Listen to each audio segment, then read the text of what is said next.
All right, another thing to seriously pay attention to is, I think I talked about it in another video, but not too much detail, is the speed and the flow of your practice. The last thing you want to do is come out and just start slinging arrows. You want to take your time on each arrow, take really good shots. If something's off when you draw, and you just don't feel it right, then you should let it down, right?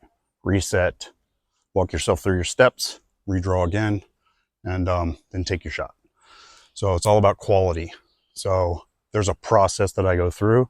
I don't know if you'll notice when I'm shooting, it's very step-by-step methodical. The way I put my arrow in, the way I nock it, attach the thing, every little step, boom, boom, boom, boom, all the way through, is part of my shot process.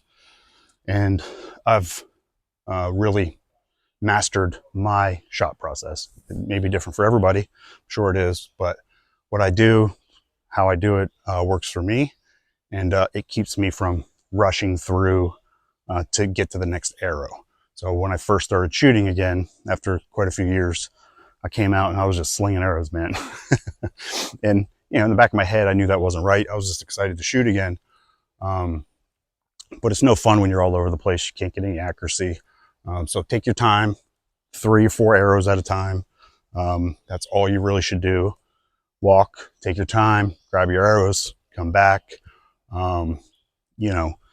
reset, take a breather, look at your form on your video, whatever you do, and to kind of keep a nice smooth flow going with your shots. So.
All right, all right.